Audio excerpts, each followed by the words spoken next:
This lecture deals with ecological disturbance and community equilibrium, and these both are important to know about when you're designing a restoration plan or continuing to monitor and alter the scope of a restoration plan. What exactly is disturbance in the sense of ecology? Well, it's any type of event that disrupts an ecological community structure or meaning the population of the different species in that community that's disturbed, or the topography of the land, the soil chemistry, the water chemistry, the flow of a particular river, the direction or the height of that flow. It could be lots of different things, but it's a discrete event that happens that changes and significantly alters that community structure in some way. And there's a couple of examples are they can be kind of more discrete, like an event, an acute event, like a fire or a frost or a freeze, landslide, earthquake causing change to the land. They also can be more chronic events that aren't really so as dramatic, like small scale flooding that happens every night and day during the ebbs and flows of a creek or seasonally in that same creek. Periodic grazing by wild animals, which is usually mild to moderate intensity. Same with grazing of livestock that's not too intense.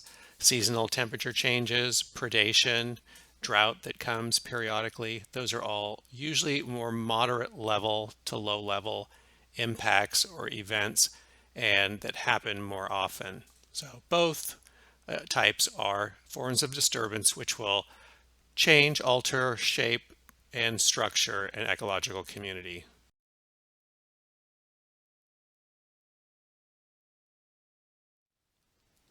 Theoretically, there can be three types of effects of a disturbance on an ecological community.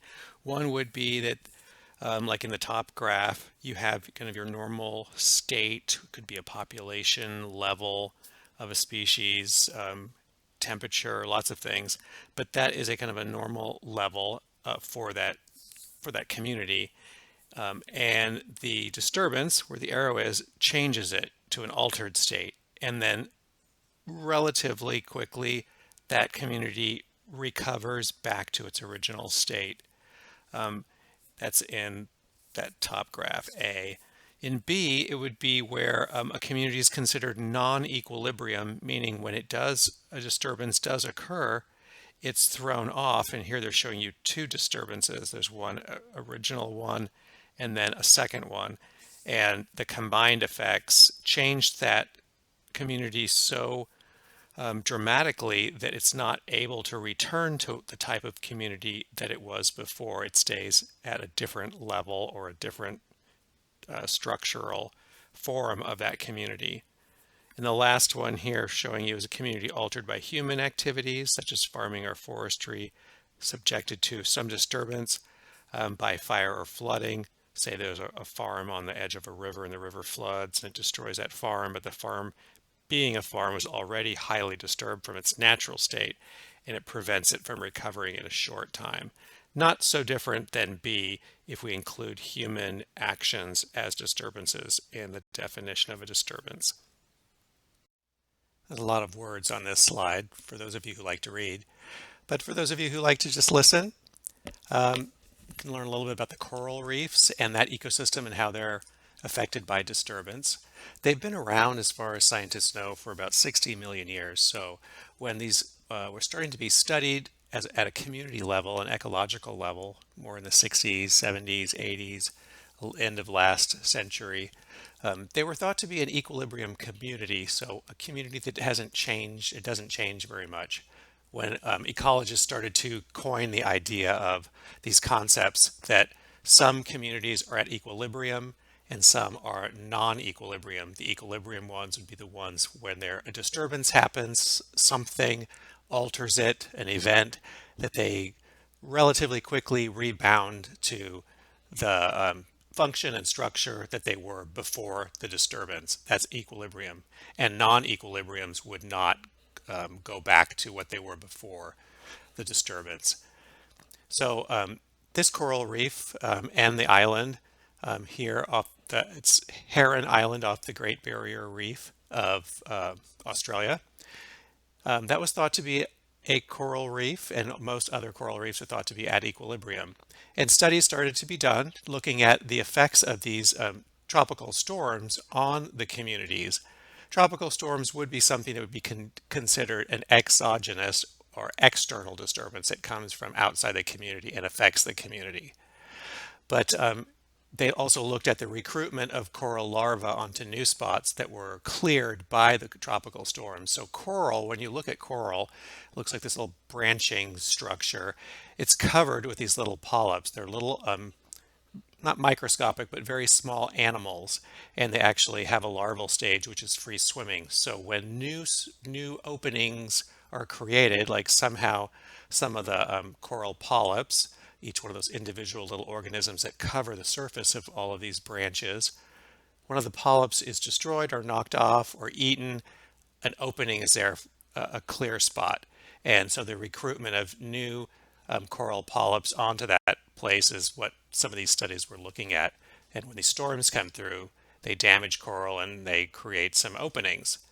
But it was found that these coral reefs, although they look relatively stable or at equilibrium, when the cyclones come through, they do change. They don't bounce back to the community they were before those storms.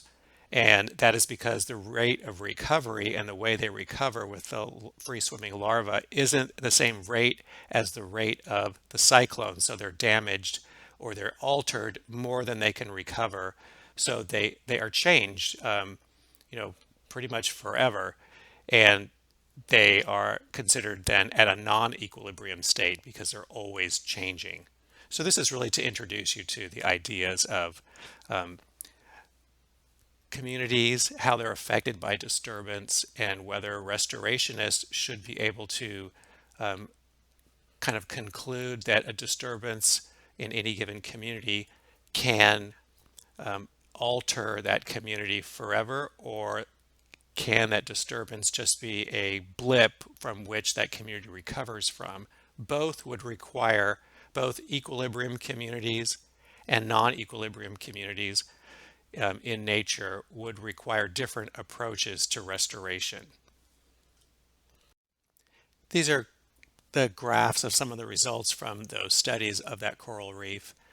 It's shown in the last slide, showing you that the percent cover of the polyps on the coral structure in the inner flats of the coral reefs, the exposed pools, protected crests, the parts that are higher, and the exposed crests even higher, all four of those different spatially different areas of the coral reef were changed kind of permanently after these storms. And you see the storms are indicated by the red arrows below on the timeline, especially the percent cover at the exposed crest. It shows that the percent cover of that part of the coral reef dramatically declined after the second cyclone, and it really has never gone back up. That would be that classic non-equilibrium type of community response to disturbance. Whereas somewhere like the exposed pools look like that part of the coral reef had more resilience. It would be considered at equilibrium in the sense that it did keep bouncing back up to near its cover. Cover means how much of that branching structure was covered by the coral polyps. Some aspect of it, in this case percent cover, was able to be recovered. Another example is temperature. We can have high temperature spikes, long periods of high temperature, long periods of low temperature, temperature extremes, extremes in the sense that whatever ecological community or habitat you're discussing or is the point of interest is adapted to a certain range of temperatures, and when temperatures spike below or above that range, they affect and they change the community somehow. This is an example of in 2005 there was a very high temperature period for about 12 weeks. September and October of 2005, and showing you the colors.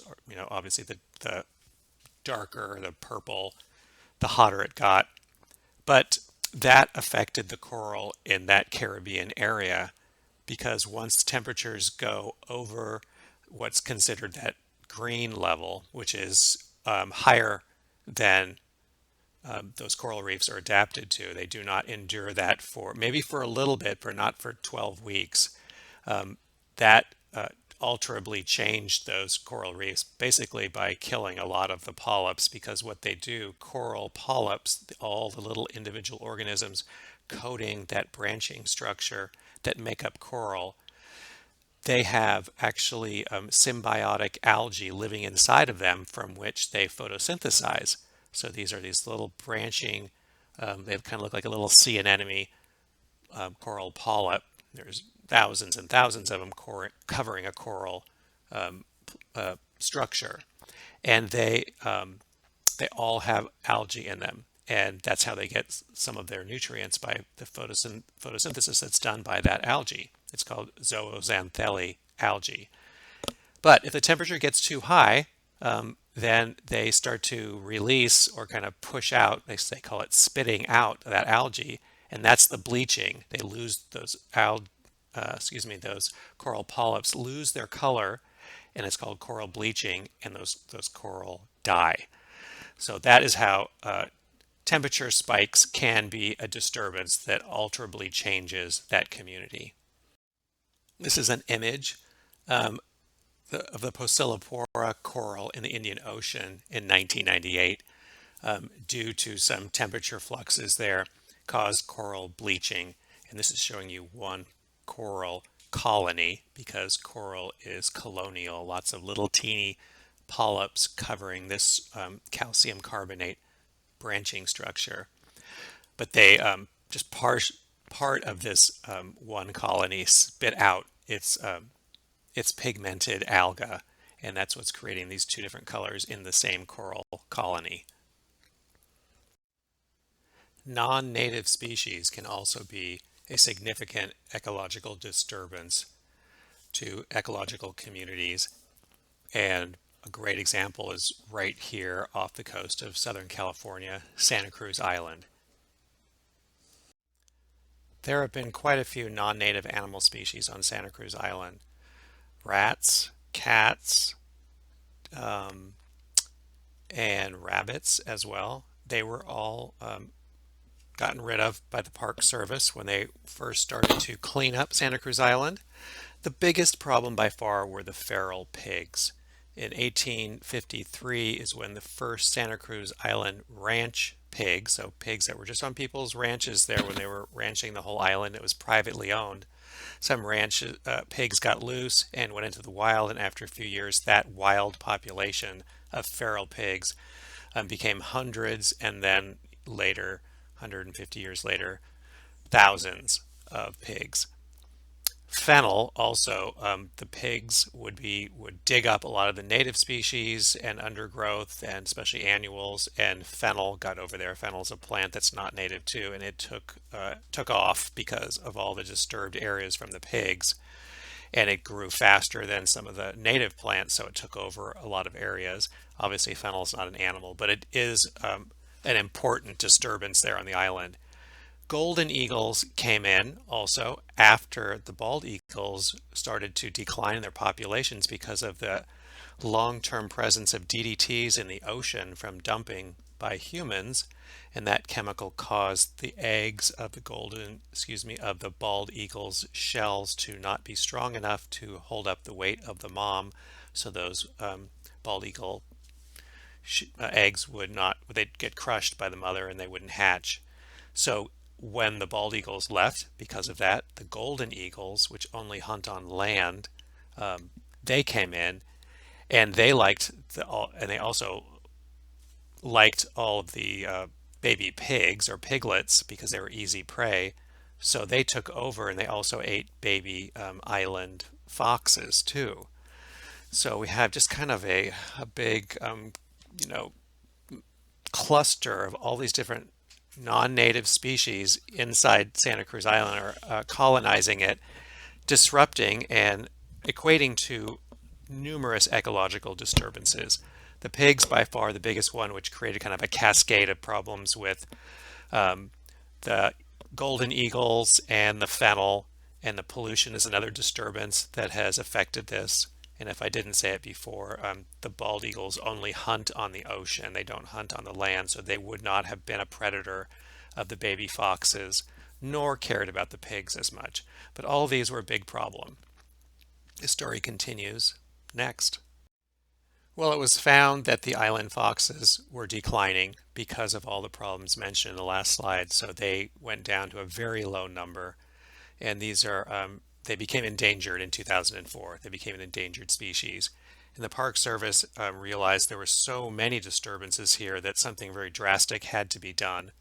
And a organization called Pro Hunt, which hunts and removes non-native game, was hired, and they're from New Zealand. They came in and they spent 2 years and $5 million they were paid to remove all of the wild pigs.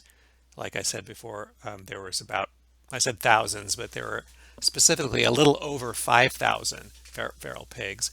And this company came with their expert hunters, and they have helicopters. They would fly over the island and shoot the pigs. They also set up miles of fencing so they could section off the island temporarily to areas that were more manageable to extirpate or hunt all of the pigs down in that area. When they had killed all the pigs they could, after methodically going like valley by valley for 2 years around the island, they they then had to kind of go to the next level because there were pigs there that were still hiding. And they trapped a lot of pigs, as many as they could, and they radio collared them, and then they let them loose. And those ran back to their brethren, the other pigs that were hiding, and that was one of the ways they found the hiding pigs. And then they'd go in there by hand or by foot and hunt and shoot those as well. So it was successful. In 2007, all the pigs had been removed, and there's a great book about it written by a local author named T.C. Boyle, and it's called When the Killing's Done. And that meant the killing of the pigs. But the island is recovering. A lot of the island foxes were taken off island and captively bred and reintroduced. And from what we can see just in the last 15, 16 years, it's pretty successful. So it's one of a very expensive, very controversial restoration project, but it is a great example of how disturbances can affect a ecosystem, especially a fragile island ecosystem that doesn't, if something gets changed there, it doesn't have a lot of buffer. There can't be new native plants coming in from the region around it. It's isolated, so it makes it more fragile. But it's doing pretty well. And just in the 15 years I've been going out there, I see that some of the shrubs and things are dramatically larger and recovering. So maybe not everything, but it's considered a success story. But that the disturbance that the non-native species caused was dramatic and blatant. And that was the thing. They had to come in and disturb one more time with the hunting. That would be a big disturbance to get rid of the original disturbance of humans adding this non-native pig to the island. Another classic study that demonstrated how disturbance is integral to a certain ecological community's structure is ones that were done by Dr. Jane Lubchenco starting in 1986, looking at the rocky intertidal coastlands of New England and the seaweed communities that were living there. She showed how the predation of animals like limpets and chitons that lived in these rocky intertidal splash zone areas of the coast, they allowed a diverse group of seaweeds to thrive in those habitats. So it was the predation which allowed diversity of seaweed species to exist. And it's a little more complex than I'm explaining, but without those limpets and chitons eating some of the seaweed species, one species becomes dominant. So there is one of those seaweed species that's more vigorous and will dominate all the others and create almost a monoculture of seaweed. But when you have predation, that knocks back that dominant or bully species and allows other species to integrate and coexist there. Dr. Lubchenko looked at the rocky intertidal seaweed species and wondered how could so many different coexist in this zone, and why wasn't there some type of competition that was affecting these species more. Usually when you're talking about competition, it's species, two or more species that are existing and utilizing the same resources, which these seaweeds were. So she found that the effects of the herbivores um, eating the seaweeds is what created this coexistence of the species. So tide pools and the tidal action is a disturbance that increases the diversity. And if you were trying to do restoration on these, you would need to include that disturbance of predation or grazing of the limpets and chitons to create that diversity. Or if you didn't have those, then it would just keep going back to one competitive, largely and successfully competitive seaweed species, and you would only have one species instead of multiple ones. Digging a little deeper into all of this, we can look at models of ecological community organization. One of the best kind of summary models was put forth by Menji Sutherland, and that is that there are three important drivers in ecological communities in their structuring. One is physical disturbance, another is predation, and the third is competition between different species for similar resources, just competition. All three of those are types of disturbances. They can they affect the shape, the structure, and they define communities. And when we're trying to rebuild or restore an ecological community, these are really important to know about. If you leave out one of these drivers in your restoration plan, you might be leaving out the driver that makes the whole system work and persist over time. Disturbances have different characteristics, and those characteristics can be measured. The frequency of the disturbance, how often that event occurs. Inversely, it's called the return interval. Let's think about wildfire. So how often does that wildfire happen to that particular patch of land? That would be the frequency. The intensity would be just the sheer physical force of the event. Again, in a fire, it could be something like the flame height or flame length. It could be the temperature that the maximum temperature it gets to while it's burning. It could be a number of things, but that would indicate the intensity. Of course, the area or size disturbed by the disturbance, the severity, meaning how much of an effect does it have on the ecological community, synergism, distribution, and predictability. You can read those descriptions there, but those all are ways to describe and measure disturbance. This next example hopefully sounds a little familiar to you. In Zion National Park, over the last century, we've seen a decline in cougars. Since like the 1920s, they've become more and more rare as human visits have increased. So we're seeing a decrease in the predator, the apex predator species, the cougar, increase in humans, but the predators, the cougars decrease means an increase in the deer that are usually eaten by the cougars, which causes less deer, means more cottonwoods or plants living along the creeks. So you have what happens is a destabilization of the creeks because the plants are eaten down to nothing, and then they're not holding the soil in along the creeks, and you have riverbank erosion. So more humans, fewer cougars, leading to more deer eating more cottonwoods, reducing the stability of the banks, causing a lot more erosion. That's a trophic cascade. It's very similar to the one that's occurring or did occur originally in Yellowstone National Park with the extirpation or hunting of the gray wolf down to almost none, and you remove that apex predator, and you saw people and scientists saw the rivers having more erosion. And then the return of the gray wolf kind of flipped this back. This disturbance of removing the apex predator caused problems, and then the addition of an apex predator back into the system in the returning of the gray wolf to Yellowstone started the system back towards health. More fewer deer, more stream bank stabilization through plants, and then the predators were in their vital role was once again reestablished in that system. Here are some actual images.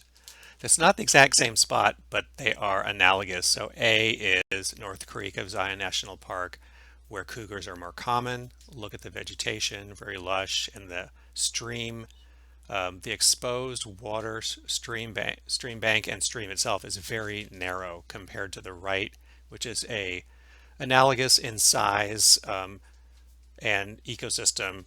The creek is very similar, but their cougars are rare there, and you have very little vegetation and a lot of exposed rock and a lot more erosion happening. So what does that mean for restoration? If you're going to be put in charge of restoring the native vegetation on the right in B, you could say, okay, let's just go gather seed from the native stream bank plants, grow those up, plant those all out. But if you did not also reintroduce the cougar, it would go back to this barren area again because there are so many deer. You'd have to deal with that other aspect of it, the disturbance that has been caused, and you'd have to return it to pretty much the original disturbance regime, which is fewer deer and less grazing and more predation by the cougars. And to end this short lecture on disturbance, just another example of how these cascade effects can also happen in other communities, many communities. This is another example from a fish community. If the top-down control is removed, that apex predator fish, then it affects all the fish in that system and even down to the diatom level, so the algal level too. So that apex predator is very important and has a big effect on it, so it could be considered a keystone species.